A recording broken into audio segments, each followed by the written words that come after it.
So, what are some of the innovative security capabilities that cloud-based secure access solutions can bring to an organization?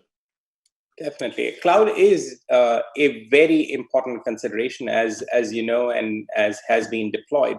The way we have been thinking about the world and the way we have seen customers deploy cloud is much more of a hybrid way of doing it in the broader context of digital transformation.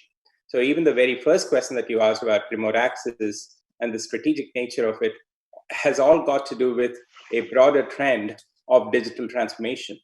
And so, in terms of the innovations, going back to what we discussed about the policy islands and fragmentation, defragmentation, how do you make a user experience seamless, regardless of whether they are accessing something in the cloud or whether they are accessing a traditional data center app that was written 15 years ago, Yeah. still relevant to them?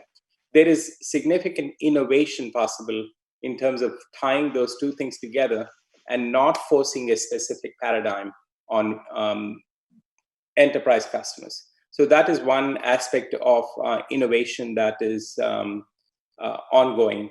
Additionally, there are some, because of the portability aspect that I described, where we are all portable, understanding user and entity behavior, broadly referred to as UEBA, using a variety of artificial intelligence, machine learning capabilities, will allow CISOs, CIOs, and IT administrators to identify and thwart threats much more quickly.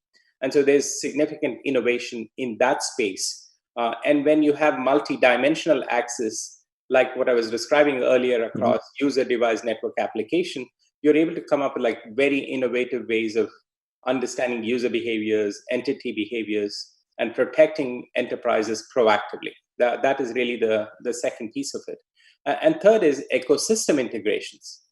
Customers do not want to be, call it the labs for vendors. They expect the ecosystem to work together. And so there are very innovative API-based approaches to bring together ecosystem capabilities to reduce the threat surface for enterprises as well.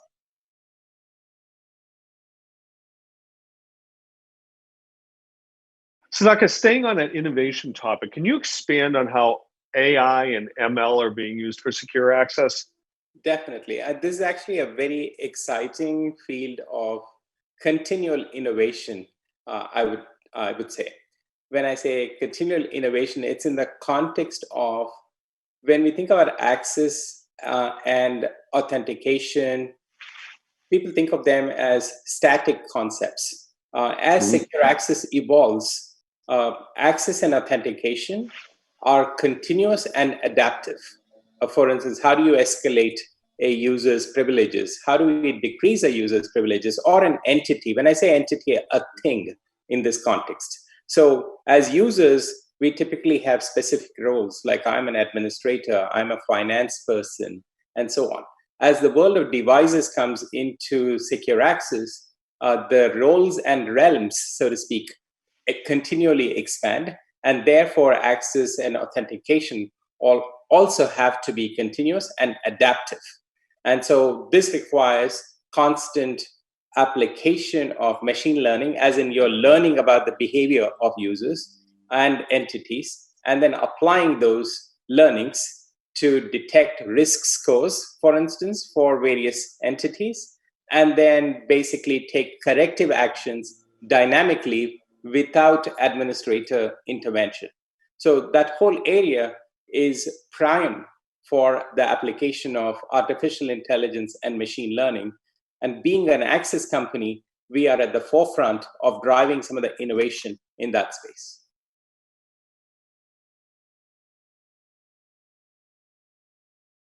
So then where do you think the trends will evolve secure access to over the next few years?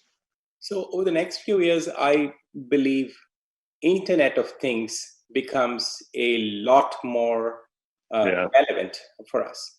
So far, Internet of Things has been somewhat separate from the broader security ecosystem, and the security considerations as it relates to devices, and especially devices that are invisible, so to speak, to you and I, but they still exist, has not been a huge area of concern. And we believe that the same forms of common access, the same principles of zero trust also apply in that segment. And therefore, those should be carried forward.